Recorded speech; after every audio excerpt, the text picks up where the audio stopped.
श्री कृष्णं वंदे जगद्गुरु। इदम श्री सद्गुरुवे नमः। वाङ्मय नंबर 10, गायत्री साधना का गुह्य विवेचन, ऑडियो नंबर 14। पिछले ऑडियो में गुरुदेव ने बताया कि श्री बृहद गायत्री महामंत्रीय शुक्ल भाष्यम ग्रंथ में गायत्री मंत्र के 35 अर्थ किए गए हैं, जिनमें से 17 को हमने पहले जाना और बाकी 18 श्लोक को भी पिछले ऑडियो में गुरुदेव के द्वारा बताए गए हैं, जिन्हें हमने जाना और समझा, जिसमें गायत्री साधना के गूढ़ अर्थ और उसके विभिन्न आयामों का विस्तार से वर्णन किया गया है। इसमें बताया गया है कि गायत्री मंत्र केवल शब्दों का समूह नहीं, बल्कि चेतना को जागृत करने वाली दिव्य शक्ति है। ओम भूर्भुवः स्वः के माध्यम से साधक स्थूल, सूक्ष्म और कारण लोकों का स्मरण करता है और तत्सवितुर्वरेण्यम भर्गो देवस्य धीमहि द्वारा उस परम दिव्य तेज सविता का ध्यान करता है, जो अज्ञान का नाश कर ज्ञान का प्रकाश देता है। धियो यो नः प्रचोदयात् के द्वारा यह प्रार्थना की जाती है कि हमारी बुद्धि को धर्म, सत्य और श्रेष्ठ कर्मों की ओर प्रेरणा मिले। पाठ में यह भी समझाया गया है कि अलग अलग वर्ण, आश्रम और जीवन स्थितियों के अनुसार गायत्री साधना का प्रयोग और उसका उद्देश्य थोड़ा भिन्न हो सकता है। जैसे ब्राह्मण ज्ञान और बुद्धि के विकास के लिए, क्षत्रिय शक्ति और संरक्षण के लिए तथा वैश्य समृद्धि तथा पोषण के लिए इसका ध्यान करते हैं। साथ ही गृहस्थ जीवन में अतिथि सेवा, यज्ञ और कर्तव्यों के पालन को भी गायत्री साधना से जोड़ा गया है। कुल मिलाकर यह साधना मन, बुद्धि और आत्मा को शुद्ध कर जीवन को संतुलित, धर्ममय और प्रकाशपूर्ण बनाने का माध्यम है। अब आगे गुरुदेव बता रहे हैं गायत्री के 14 रत्न। गायत्री के 24 अक्षरों में धर्म, नीति, जीवन कला एवं लोक व्यवहार की बड़ी ही महत्वपूर्ण शिक्षा भरी हुई है। इस शिक्षा को भली प्रकार हृदयंगम कर लेने से वह उद्देश्य पूरा हो सकता है, जो वेद, शास्त्र, पुराण, स्मृति आदि पढ़ने से होता है। धर्म ग्रंथों का उद्देश्य मनुष्य के विचार, उद्देश्य, भाव तथा लक्ष्य एवं दृष्टिकोण को शुद्ध करना है, जिससे उसकी शारीरिक और मानसिक क्रियाएं सतोगुणी एवं धर्म संगत होने लगे। यही प्रक्रिया गायत्री के अक्षरों में छिपी हुई महान शिक्षाओं को अपनाने से हो सकती है। इसलिए गायत्री को वेद शास्त्रों का निचोड़ तत्व कहा गया है। जैसे गिलोय का थोड़ा सा सत्व खाने से बहुत बड़ी गिलोय चबाने का फल मिल जाता है, वैसे ही गायत्री का मर्म अर्थ समझने से धर्म ग्रंथों का विशद अध्ययन करने का लाभ मिल सकता है। गायत्री गीता के 14 श्लोक सचमुच 14 रत्न हैं। समुद्र मंथन से अमृत, लक्ष्मी, कामधेनु आदि 14 रत्न निकले थे। धर्म शास्त्रों का मंथन करके गायत्री गीता निकाली गई है। गायत्री गीता के 14 श्लोकों की विवेचना गायत्री महामंत्र के प्रत्येक शब्द की अलग अलग व्याख्या के रूप में की गई है। ईश्वरीय सत्ता का तत्व ज्ञान।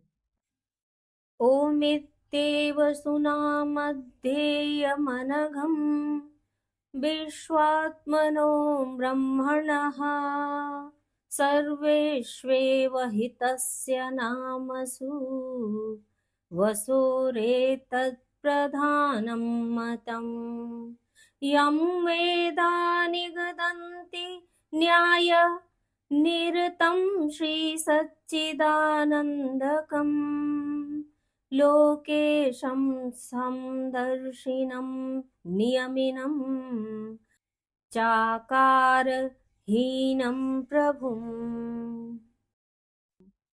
अर्थात जिसको वेद न्यायकारी, सच्चिदानंद संसार का स्वामी, समदर्शी, नियामक और निराकार कहते हैं, जो विश्व की आत्मा है, उस ब्रह्म के समस्त नामों से श्रेष्ठ नाम ध्यान करने योग्य ओम यह मुख्य नाम माना है। गायत्री महामंत्र के ओम भूः भुवः स्वः का भावार्थ आरंभ में दिया जा चुका है। गायत्री गीता में इन प्रणव और व्याहृतियों के 4 पदों के लिए अलग-अलग 4 श्लोक हैं। उन चारों की विवेचना अब इन पृष्ठों पर की जा रही है। इस प्रकार प्रणव और व्याहृतियों का दोहरा अर्थ जानने का सुअवसर पाठकों को प्राप्त होगा। गायत्री मंत्र के प्रारंभ में ओम लगाया जाता है। ओम परमात्मा का प्रधान नाम है। ईश्वर को अनेक नामों से पुकारा जाता है। एकम सद्विप्रा बहुधा वदन्ति। उस एक ही परमात्मा को ब्रह्मवेत्ता विविध प्रकार से कहते हैं। विभिन्न भाषाओं और संप्रदायों में उसके अनेक नाम हैं। एक एक भाषा में ईश्वर के पर्यायवाची अनेक नाम हैं, फिर भी वह एक ही है। इन नामों में ओम को प्रधान इसलिए माना है कि प्रकृति की संचालक सूक्ष्म गतिविधियों को अपने योग बल से देखने वाले ऋषियों ने समाधि लगाकर देखा है कि प्रकृति के अंतराल में प्रति क्षण एक ध्वनि उत्पन्न होती है जो ओम शब्द से मिलती जुलती है। सूक्ष्म प्रकृति उस ईश्वरीय नाम का प्रतिक्षण जप और उद्घोष करती है, इसलिए यह अकृत्रिम दैवी स्वयं घोषित ईश्वरीय नाम सर्वश्रेष्ठ कहा गया है। आस्तिकता का अर्थ है सतोगुणी, दैवी, ईश्वरी, पारमार्थिक भावनाओं को हृदयंगम करना। नास्तिकता का अर्थ है तामसी, आसुरी, शैतानी, भोगवादी, स्वार्थपूर्ण, वासनाओं में लिप्त रहना। यूं तो ईश्वर भले बुरे दोनों तत्वों में है, पर जिस ईश्वर की हम पूजा करते हैं, भजते हैं, ध्यान करते हैं, यह ईश्वर सतोगुण का प्रतीक है। जैसे किसी सुविस्तृत राष्ट्र का प्रतीक एक राष्ट्र का ध्वज यानी झंडा होता है। कोई विदेशी किसी देश के झंडे का मान या अपमान करे तो यह उस राष्ट्र का मान या अपमान समझा जाएगा जिसका कि वह झंडा है। इसी प्रकार मानव प्राणियों के अंतःकरण में निवास करने वाली व्यापक सात्विकता का प्रतीक वह ईश्वर है जिनकी हम पूजा करते हैं। ईश्वर की प्रतिष्ठा, पूजा, उपासना, प्रशंसा, उत्सव, समारोह, कथा, यात्रा, लीला आदि करने का तात्पर्य है। सतोगुण के प्रति अपना अनुराग प्रकट करना, उसको हृदयंगम करना, उसमें तन्मय होना, इस प्रक्रिया से हमारी मनोभूमि पवित्र होती है और हमारे विचार तथा कार्य ऐसे हो जाते हैं जो हमारे व्यक्तिगत तथा सामूहिक जीवन में स्थायी सुख, शांति की सृष्टि करते हैं। ईश्वर उपासना का महाप्रसाद साधक की अंतरात्मा में सतोगुण की वृद्धि के रूप में तत्क्षण मिलना आरंभ हो जाता है। गायत्री गीता के उपरोक्त प्रथम श्लोक में ईश्वर की अन्य अनेक विशेषताएं बताई गई हैं। वह न्यायकारी, समदर्शी, नियामक तथा निराकार है। विश्व की आत्मा है। विश्व के समस्त प्राणियों में आत्मा रूप से वह निवास करता है। मन, बुद्धि, चित्त, अहंकार का अंतःकरण चातुष्टय विकृत हो जाने से, अज्ञान और माया का, स्वार्थ और भोग का मैल चढ़ जाने से अनेकों मनुष्य कुविचारों और कुकर्मों में ग्रस्त देखे जाते हैं। फिर भी उनका अंतरात्मा ईश्वर का अंश होने के कारण भीतर से उन्हें सन्मार्ग पर चलने का आदेश देता रहता है। यदि उस अंतरात्मा की पुकार को सुना जाए, उसके संकेतों पर चला जाए, तो बुरे से बुरा मनुष्य भी थोड़े ही समय में श्रेष्ठतम महात्मा बन सकता है। गीता में भगवान ने कहा है कि सब छोड़कर मेरी शरण में आ, मैं तुझे सब पापों से मुक्त कर दूंगा। अंतरात्मा की, परमात्मा की शरण में जाने से, आत्मसमर्पण करने से, दैवी प्रेरणाओं को हृदयंगम करने से मनुष्य ईश्वर का सच्चा भक्त बनता है। भक्त तो भगवान का प्रत्यक्ष रूप है। चूंकि भगवान हर एक की आत्मा में निवास करता है, इसलिए किसी भी व्यक्ति को मूलतः दुष्ट नहीं मानना चाहिए, न उससे द्वेष ही करना चाहिए। दुष्ट विचारों और कार्यों से ही हमारा द्वेष होना चाहिए। दुष्टता एक रोग है। रोग को मार भगाने और रोगी को जीवित रखने के लिए काफी प्रयत्न किया जाता है। ऐसा ही प्रयत्न दुष्टता को मिटाकर दुष्ट मनुष्य को सज्जन बनाने के लिए होना चाहिए। प्रयत्न करने पर बुराइयां दूर हो सकती हैं, क्योंकि आत्मा का मूल स्वरूप दैवी है, उसमें ईश्वर का निवास है। फोड़ा चिरवाने की तरह दंड द्वारा भी सुधार किया जा सकता है, पर घृणा एवं द्वेष को किसी के लिए भी मन में स्थान नहीं देना चाहिए। ईश्वर सर्वव्यापी है, इसलिए वह एक देशीय नहीं हो सकता। वह आत्मा रूप है, इसलिए निराकार है। फिर भी यह सब पसारा उसी का होने से, सब में समाया होने से साकार है। किन्हीं महापुरुषों में उसकी विशेष शक्तियां, विशेष कलाएं होती हैं, तो उन्हें उतनी कलाओं का अवतार कहते हैं। परशुराम जी में 3 कलाएं, राम में 12 कलाएं, कृष्ण में 16 कलाएं बताई गई हैं। एक ही समय में कई अवतार, कई महापुरुष हो सकते हैं। रामचंद्र जी और परशुराम जी एक ही समय में 2 अवतार थे। गीता के अनुसार जब अधर्म की वृद्धि हो जाती है, तब धर्म की स्थापना के लिए अवतार होते हैं। वे अवतारी महापुरुष अकेले ही सब कुछ नहीं कर लेते, वरन जनता को नवीन विचार एवं उत्साह देकर जागृत करते हैं और अनेक सहयोगियों की सहायता से उस ईश्वरीय उद्देश्य की पूर्ति करते हैं। कृष्ण द्वारा कौरवों का नाश, राम द्वारा राक्षसों का नाश अकेले ही नहीं किया था, वरन उनके विरुद्ध अपार जन समूह खड़ा करके ही सफलता प्राप्त की गई थी। बुराइयों के निवारण एवं अच्छाइयों की स्थापना के लिए जहाँ भी कार्य होता है, ईश्वरीय प्रेरणा से ही होता है। अवतारी सत्पुरुष उसे पूरा करने में जुट जाते हैं और अंत में जन सहयोग से वह उद्देश्य पूरा होता है। ऐसी अवतारी प्रक्रिया छोटे मोटे रूप में सदा होती रहती है और बड़े रूप में कभी कभी विशेष आवश्यकता के समय होती है। अवतारी कार्यों में सहायता करना, हनुमान अर्जुन की तरह अपने को यश तथा प्रतिष्ठा का भागी बना लेना है। परमात्मा खुशामद पसंद नहीं, किसी की निंदा स्तुति की उसे आवश्यकता नहीं। वह किसी पर प्रसन्न अप्रसन्न नहीं होता। पूजा उपासना एक प्रकार का आध्यात्मिक व्यायाम है, जिसके करने से हमारा आत्मबल बढ़ता है, सतोगुण की मात्रा में वृद्धि होती है। ईश्वर को सर्वव्यापक समझने वाला पापों से डरेगा। कोतवाल सामने खड़ा हो तो चोर प्रकृति का मनुष्य भी उस समय साधु सा आचरण करता है। सबसे बड़े कोतवाल ईश्वर को जो अपने अंदर बाहर चारों ओर व्यापक देखता है, वह उसके दंड से डरेगा और पाप न कर सकेगा। प्राणी मात्र में ईश्वर को व्यापक देखने वाला व्यक्ति सबके साथ सद्व्यवहार ही कर सकता है। यह ईश्वरीय दृष्टि प्राप्त करना ईश्वर आराधना का प्रधान उद्देश्य है। ध्यान, प्रार्थना, पूजा, कीर्तन, जप आदि ऐसी मनोवैज्ञानिक क्रियाएं हैं, जिनके द्वारा मनोभूमि में चिपके हुए अनेकों कुसंस्कार छूटते और उनके स्थान पर सुसंस्कारों की स्थापना होती है।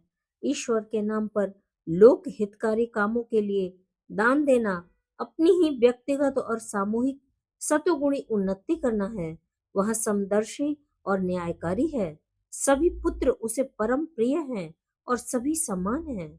निष्पक्ष न्यायाधीश की तरह वह सबको उसके कर्मों के आधार पर फल देता है। अपने भले बुरे कर्मों का परिपाक ही कालांतर में प्रारब्ध, भाग्य, कर्म रेखा, ईश्वर की कृपा, दैवी वरदान, ग्रह दशा आदि के रूप में प्रकट होता है। कर्म चाहे आज का हो चाहे पुराना, उसी का फल हमें मिलेगा। ईश्वर अपनी ओर से किसी के साथ विशेष क्रोध या प्रेम प्रकट नहीं करता। उसने सबको अत्यंत बहुमूल्य रथ, शरीर, अत्यंत विलक्षण अस्त्र, मस्तिष्क, संसार में उपस्थित अत्यंत सुखदायिनी वस्तुएं देकर अपनी दयालुता का परिचय दिया है। यह हमारा काम है कि अपने भले बुरे कर्मों द्वारा अपने जीवन को सुखी या दुखी चाहे जैसा बनाए। वह किसी की क्रियाशीलता में हस्तक्षेप नहीं करता। अपनी इच्छा अनुसार काम करने के लिए सबको पूर्ण स्वतंत्र छोड़ दिया है। कर्म फल से कोई बच नहीं सकता, वह हर एक को अवश्य भुगतना पड़ता है। न्यायाधीश ईश्वर के न्याय से कोई भी बच नहीं सकता। वह नियामक है, स्वयं नियम रूप है। उसका हर काम नियम पूर्वक हो रहा है। ग्रह नक्षत्र एक क्षण भर आगे पीछे उदय अस्त नहीं हो सकते। गेहूं से गेहूं ही उत्पन्न होता है। वस्तुएं अपने अपने गुण धारण किए रहती हैं। कभी कभी जो अनियमितता दिखाई देती है वह भी किन्हीं सूक्ष्म नियमों के आधार पर ही होती है। जो व्यक्ति ईश्वरीय नियमों पर चलते हैं, प्राकृतिक जीवन बिताते हैं, कर्तव्य धर्म में स्थिर रहते हैं, वे ईश्वर की आनंदमय सृष्टि का आनंद आस्वादन करते हैं। जो उन नियमों का उल्लंघन करते हैं वे हानि उठाते हैं। अग्नि बड़ी दयालु है। वह हमारा शीत निवारण करती है, भोजन पकाती है, वाष्प यंत्र चलाती है, अन्य अनेक प्रकार लाभ पहुंचाती है। पर यदि उसे नियम विरुद्ध छुआ जाए तो हाथ जला देगी। बिजली से हमें अनेकों लाभ होते हैं, पर उसे गलत तरह छुए तो प्राण लेने में कोई रियायत नहीं करेगी। इसी प्रकार ईश्वर हमें अनेक सुख देता है, पर यदि उसके नियमों का उल्लंघन करे तो वह नरक के भयंकर अग्नि में तपा डालने वाला क्रूर यमराज भी बन जाता है। उसके नियमों पर चलना ही ईश्वर की सर्वोत्तम पूजा है। साधारण मनुष्यों का अंतःकरण आत्मा कहलाता है। अविकसित होने के कारण उसकी जीव सत्ता है। जब उसका विकास होता है, अहम भाव विस्तृत होकर वसुधैव कुटुंबकम के रूप में परिणत हो जाता है। सब अपने आत्मीय दिखाई पड़ने लगते हैं। सब में आत्मा और आत्मा में सब समाये हुए दिखाई पड़ने लगते हैं। तो वह लघु आत्मा, परम आत्मा, परमात्मा, महान आत्मा, महात्मा बन जाता है। विश्व की समृष्ट आत्मा ही विश्वात्मा या परमात्मा है। इसे ही समाज पुरुष, विराट भगवान, जनता जनार्दन आदि नामों से भी पुकारते हैं। विश्व मानव की उपासना, समाज पुरुष की सेवा, भगवान ओम की ही आराधना है। गीता के 10वें अध्याय में भगवान ने बताया है कि वृक्षों में पीपल, पशुओं में गौ, मनुष्यों में ब्राह्मण, नक्षत्रों में चंद्रमा, ग्रहों में सूर्य, इंद्रियों में मन, पर्वतों में हिमालय, पक्षियों में गरुड़, नदियों में गंगा, मंत्रों में गायत्री मंत्र, ऋतुओं में बसंत मैं हूँ। अर्थात जो जो श्रेष्ठ, सात्विक, सुदृढ़ एवं उपयोगी विभूतियां हैं, उनमें मेरे ही अंश की अधिकता है। जिन विचारधाराओं में, व्यक्तियों में, वस्तुओं में इस प्रकार के तत्व अधिक हैं, उनमें ईश्वरीय कलाओं की विशेषता अनुभव की जा सकती है। जहाँ प्रभु का निवास होगा वहाँ निश्चय पूर्वक श्रेष्ठता, सात्विकता, दृढ़ता एवं परोपकार की प्रधानता होगी। तलाश करने पर अनेक स्थानों पर हम प्रभु का ऐसा निवास ढूंढ सकते हैं और उसकी झांकी करके अपने को तृप्त कर सकते हैं। इसलिए कहा गया है कि सत्संग में भगवान का निवास होता है।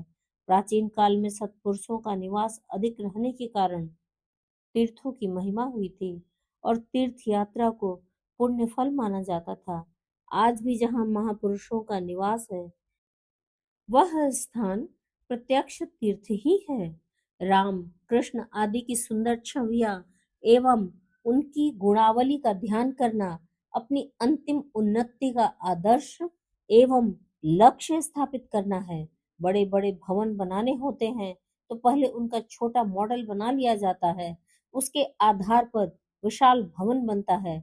हमें स्वास्थ्य, सौंदर्य, बल, गुण, विशेषता आदि की दृष्टि से आत्मनिर्माण के जिस लक्ष्य तक पहुंचना है, उस मॉडल से अनन्य प्रेम एवं प्राप्ति की उत्कट अभिलाषा उत्पन्न करने के लिए भगवान की कल्पित मूर्तियों का ध्यान किया जाता है। मंदिर, मठ आदि आत्मिक ज्ञान के प्रचार केंद्र हैं।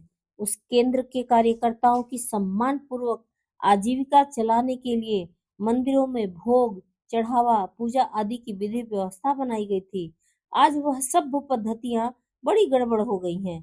अनाचार, धूर्तता और मूर्खता का बोलबाला है, पर प्रयत्न करने पर प्राचीन आदर्शों को पुनः सजीव किया जा सकता है और भगवत पूजा के आधार पर धर्म, समाज, राष्ट्र, संस्कृति एवं सामाजिक सदाचार के पुनः उद्धार के विशाल आयोजन किए जा सकते हैं।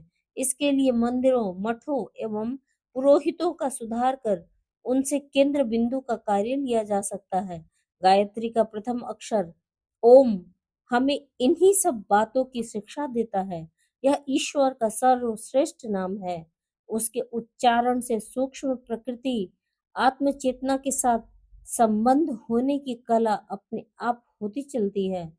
यह ईश्वर का स्वयं घोषित सबसे छोटा नाम है। साथ ही गायत्री गीता ने बताया है कि वह ईश्वर न्यायकारी, प्रभु, समदर्शी, अविनाशी, चैतन्य, आनंद स्वरूप, नियम रूप, निराकार एवं विश्व आत्मा है।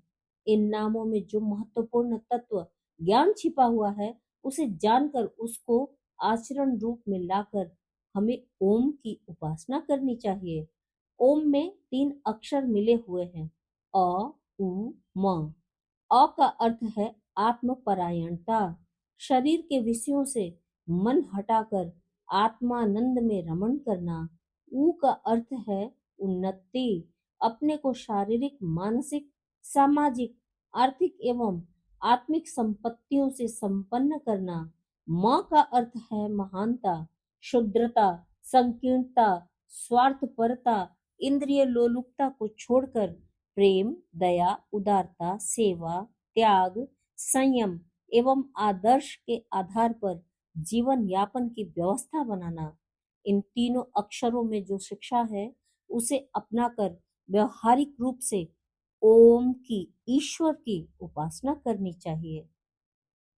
गुरुदेव के द्वारा इस ओम अक्षर की महानता को जानते हुए आज का स्वाध्याय यहीं तक। सभी को प्रणाम। 21वीं सदी, उज्जवल भविष्य। भारत माता की जय। वांग्मय अथवा साहित्य, शब्द, विचार और भावना का दिव्य संग्रह। परम पूज्य गुरुदेव पंडित श्री राम शर्मा आचार्य जी की इस धरोहर को ऑडियो रूप में सुनने के लिए चैनल को लाइक करें, सब्सक्राइब करें और नोटिफिकेशन को ऑन रखें और गुरुवाणी को जन जन तक पहुंचाएं। हृदय से आभार।